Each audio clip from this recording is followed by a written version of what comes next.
So, 10 Sluggz, your guys' new EP just dropped, or is it an album? You can correct me on that.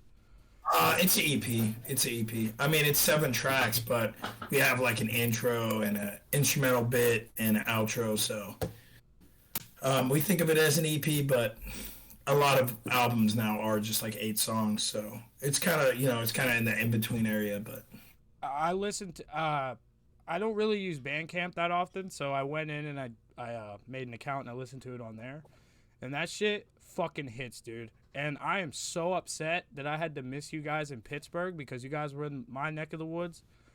I was planning on going, and then I got sick. That's a bummer, man. But I mean, like I told you before,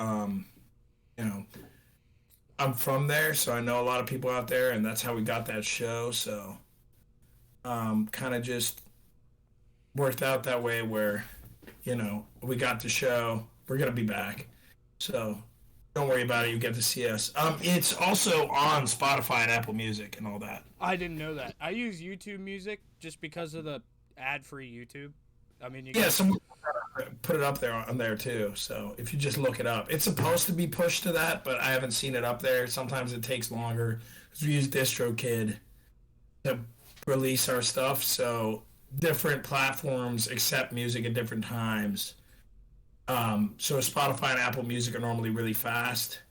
And the other things that, like, I don't know who even uses it, but like Deezer and like Amazon Music and stuff like that takes a lot longer. YouTube Music sometimes can take a really long time. I don't think the official YouTube stream is up on there yet, but that dude Brutal Youth, who posts bands like all the time, he posted it. So he just put it as one whole thing, like it's not separated into tracks. So yeah, that I saw that. I played your EP before we started. That's why it took me kind of a minute to get in here.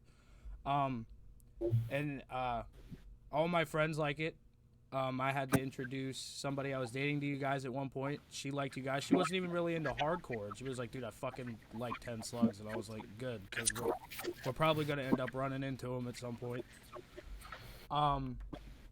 But it's cool. Like, you guys are do-it-yourself. You guys are very dependent on yourselves to get things done, and that's what I like about you guys. Yeah, I mean, this is the first time we really recorded, like, professionally, so we recorded at Landmine Studios, but that's, like, the only part of the whole thing that we didn't do ourselves, I mean, obviously we recorded ourselves, but, it was our first time in, like, really, like, a professional, like, recording situation, but everything else we did ourselves. I mean, we still make all of our own merch. Yeah. I think there's only one shirt that we didn't do ourselves. We made like a bunch of these CDs like ourselves too. Oh, I'm gonna need to get me one of them. Yeah, they're up on the Bandcamp. Just a quick plug. I think there's only like 4 of them left. So when we play with them live, I put like some shell casings in the slip. But yeah, obviously I can't ship that. I like that. We got a question from the chat. The question is, how did they like recording in a professional studio? Well, we did it at Landmine, like I said, and Landmine has a really good history with recording bands, like bands that we like. They did a lot of Shattered Realm stuff. They did Steel Nation, Shackled. Some of our friends have gone there, like, Fool's Game. They went there recently. Cycle of Abuse went there. So, it's a lot of people go there because they like how it sounds. Normally people work with Len, who's like the big owner, but my second guitarist, Dan, had like a personal connection with one other guy that works there, Dylan Tash, and he was really pleasant to work with. I had a lot of edits, things that I wanted to change in the mixes, things that I wanted to sound a certain way. and he was really like responsive with doing that. Because when we do things ourselves, we basically have control over the whole mix. And that can be a good or a bad thing, because sometimes you just want to record it and get it out. And obviously, like recording on nice like microphones and having, soundproof room, not having to worry about time and stuff like that. Yeah. That's all like stuff. We split it over 2 days, so we did the whole EP in 2 days. Ooh, that had to be. Well, I've never recorded music, but that sounds rough. Like, because I remember when we first started the podcast, when I first started it. By the way, you're our first episode back. So everybody give a round of applause. We're back. Happy to have you as well, brother.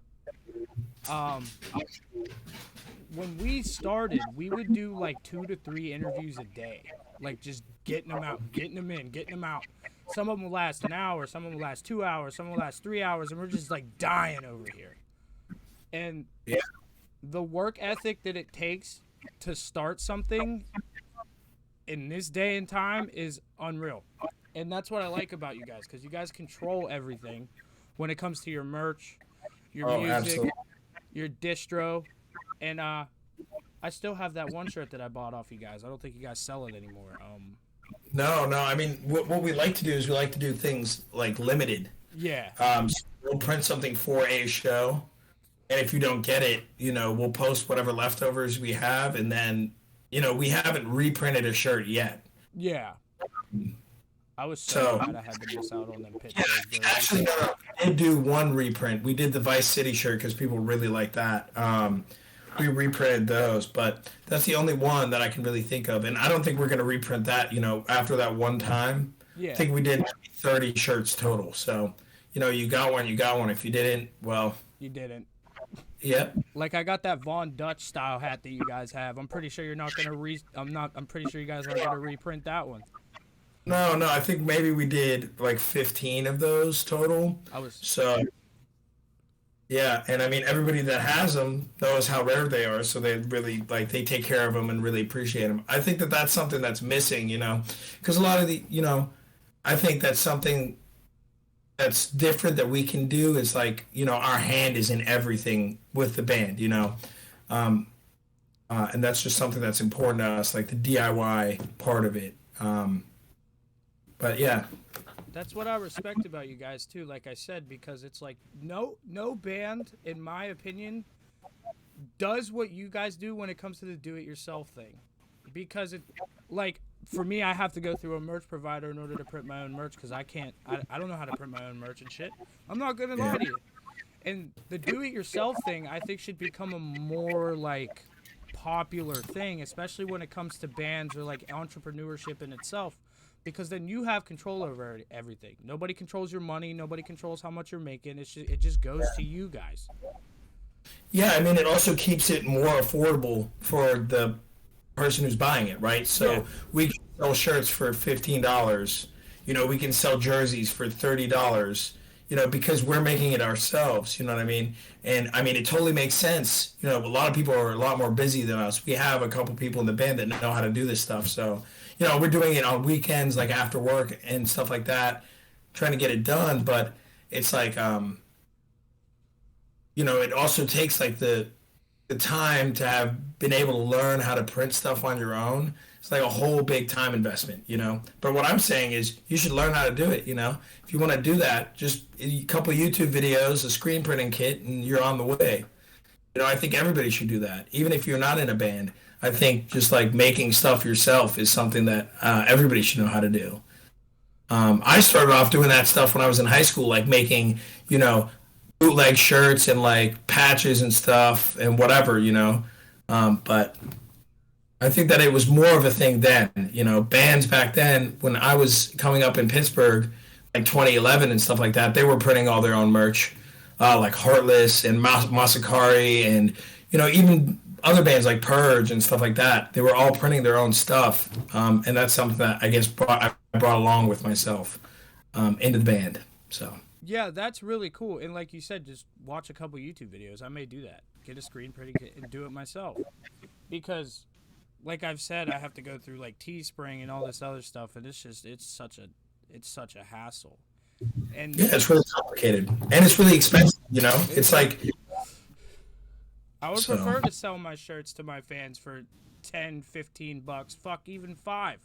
I don't care if I'm losing money. I care more about the people that support us because at the end of the day, the money that we make goes right back into this. Right. So, Absolutely. and Yeah, I mean, we just broke even from recording, selling merch. You know, we don't make that much money from shows and all that. It's just basically merch and CDs and stuff like that. Bandcamp, obviously, as well, like people buying the EP. Um, yeah, it's like what you were saying is, you know, all the money that we make with the band goes right back into the band, so we can afford to do more stuff. yeah. Traveling to Pittsburgh, we had to rent a van. Luckily, we had a friend who's in this band called Witching. It's like a stoner metal band, and they had a van, and it was like $50 a day for us to rent it. So we just rented that for 3 days and went down a day early. You know, left the day after the show, and it was fine. But you know, stuff like that, it adds up. You know, gas, all that. Yeah, we actually I was just in Philly last month. Early September. And now I have a question for you. This is a little off topic from the band stuff. Sure. What is your favorite Philly cheesesteak place? Well, I don't really like any of like the. I'll be very honest with you. I don't really like any of the touristy That's what I was stuff. thinking too. Um, Pat's and Geno's and whatever. You know, even like Joe's on South Street or whatever. You know, Ishkabibble. I mean, if you're going with touristy, I think Ishkabibbles is probably the best. But if I'm being 100% honest with you, I like them the best from like the corner store. You know, they're like $4.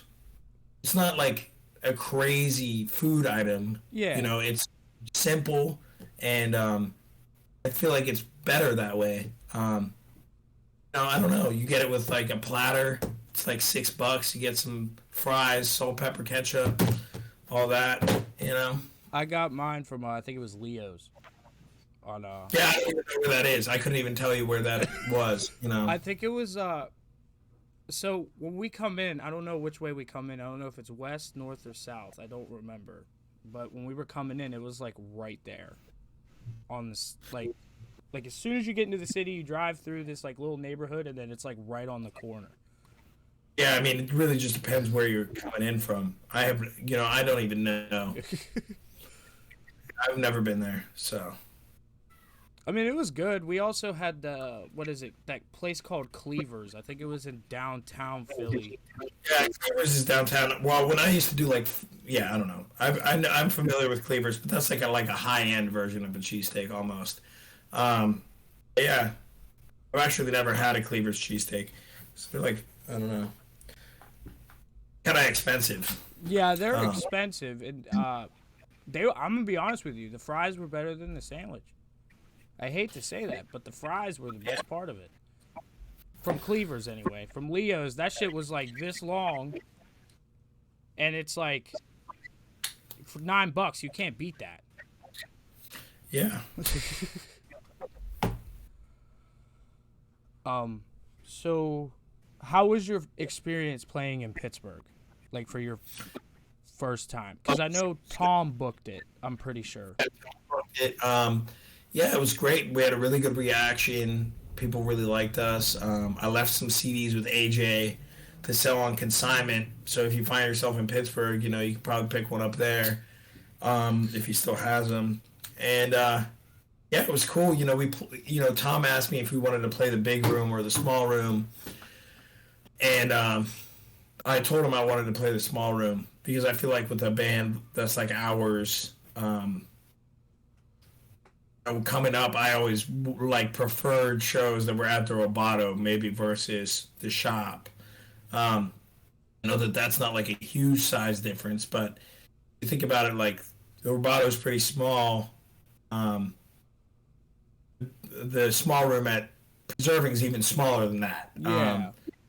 And that's something that I always liked. You know, I always like, you know, kind of being packed in there. and there not being a lot of space, and it's dimly lit, and there's like a pole in the middle of the room, and all types of shit like that. With like it was cool. It was a good time. There was a fight. Close combat. That's what I like to call it. The beatdown bunker, the close combat room, the get your shit rocked room. I don't call it the do-it-yourself room. I call it those things. Any of my friends will tell you that. It's fair. You know what I mean? Like, Right. somebody comes at you, you ain't really got room to move. You might as well just fucking stand there and take it like a man.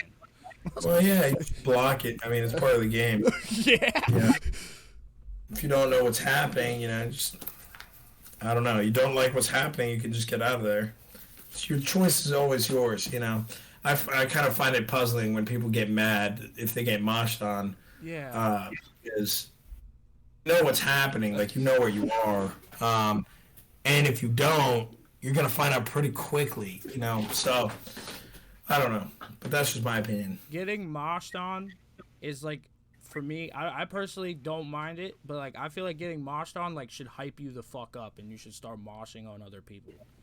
That's Yeah, I mean, I think it just depends on the person. Sometimes I'm not in the mood to dance, so you can kind of like irk me. But it's like I know I've been that dude before too, so it's like I'm not gonna get mad at whoever's doing it, Yeah, somebody said in chat, legit can't take the heat, get out the kitchen.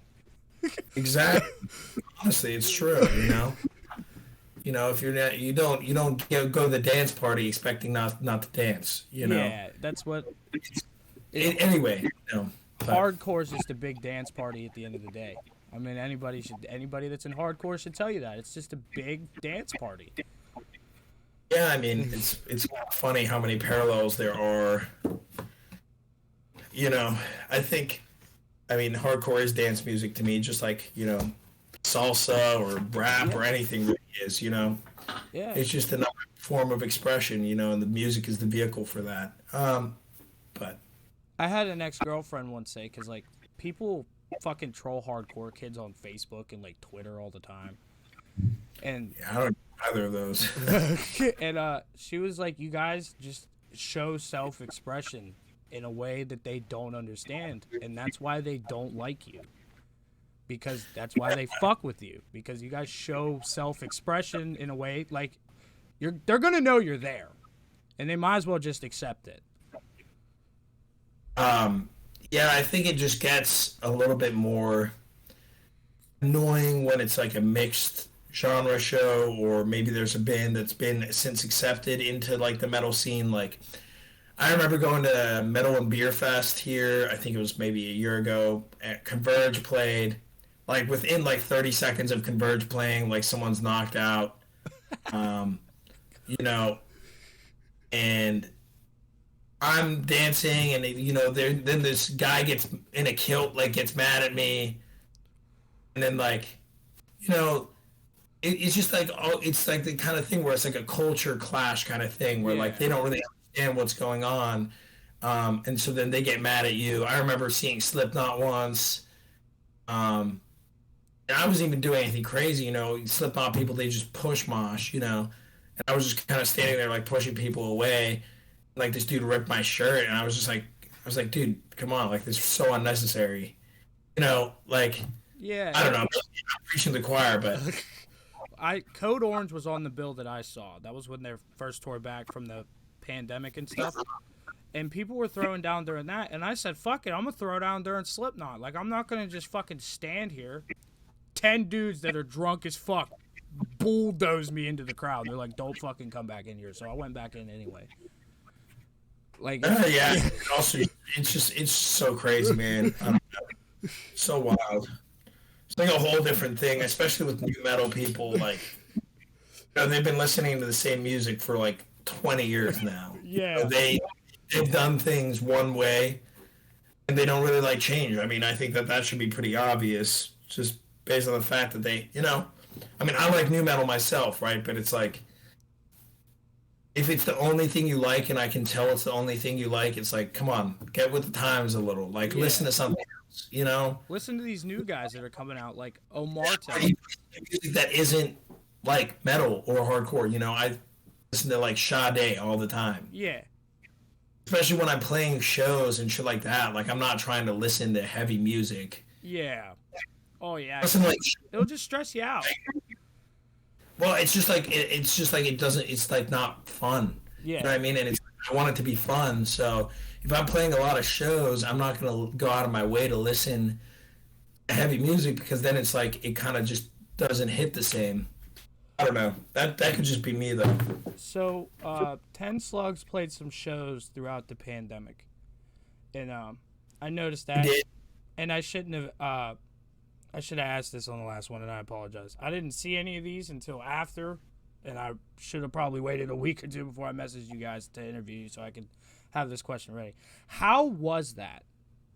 I'm not sure what you're referring to. What when? The Steel Nation one with Unreal City and I forget who else was on the bill. It was like Well, those. I mean, that was Steel Nation, Unreal City, Savage Mystic, and at that point, in Philly at least, all the restrictions had been lifted. So, I mean, some people could even say that the pandemic is still ongoing right now. But, I mean, it's like, I mean, I'm not really sure, because like at that point everything was open. So, yeah. I mean, it's not like I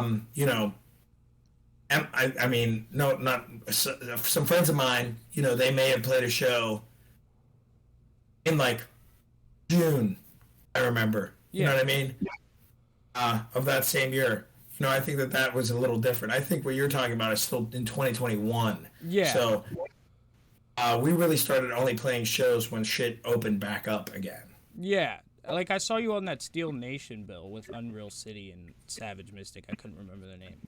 And it said like I was like, "Oh, there's restrictions on this." Like I didn't know that they still had restrictions up until that point cuz I know places in Pittsburgh when I went to see Dying Fetus, they had one. Like you had to show your card at the door and go in and stuff. Yeah, yeah. I think that was a thing for a while, probably until maybe. I mean, it's all such a blur. I mean, maybe like February of this year or something. They had you showing your Vax cards and stuff. I even just recently got a new job, and they had me like show my vaccination cards or whatever.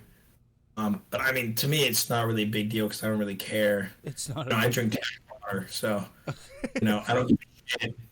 I like smoke cigarettes and eat Burger King. It's like I don't really care what I put in my body. Yeah. Yeah. Um, I still personally wear a mask to shows because I'm immunocompromised and I have asthma. So yeah, that's probably smart. nobody fucks with me for it. I'm shocked by that. Like I thought people would care. Nobody cares. I was like, "What?" Yeah, I mean, I think at that point, it's personal choice. Yeah. My dad is immunocompromised, so like basically the whole time up until I got like my second boost or whatever, I made sure I didn't go see them for a long time because the kind of work that I do, I'm around people all the time. I was teaching for a while, and like kids are just germ engines, Yeah. So even COVID, I didn't want to give him anything, because he was very vulnerable. So I don't know. I think it's just like any kind of like transmittable disease. It's you do what you're comfortable with. Yeah. I don't really want to get super political because I don't really have any political opinions on it. Political. I don't think of it. Here's my opinion on it, and then we can end that whole section here. It's not a political thing. It's a public health issue, in my opinion, when it comes to transmitted diseases, whether it be AIDS, COVID, things like that. Any sickness really is. Right. Well, yeah. I mean, I think I can probably agree with you on that, but I think that's as far as I'm going to go. Yeah. Me too. And I still listen to that first EP. I think it's called Broken Window Theory. To this day, I still listen to that. Blood on My Blood and Men Get Arrested and Dogs Get Put Down is still my favorite. Yeah, we play those live. I mean, I think we play every song off that one live. It's funny because all of our songs, like none of our songs are really super long.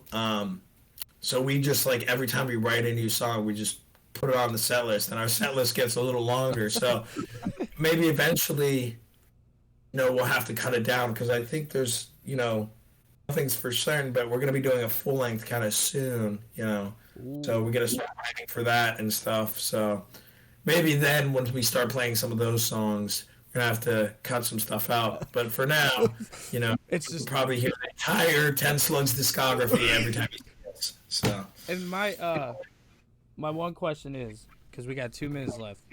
If you guys come to Pittsburgh again, hand me the mic for Men Get Arrested and Dog Get Put Down. That's all. That's the question that I have. Would you do that? yeah, I mean, you have to come get it though. Yeah, I'll come get it.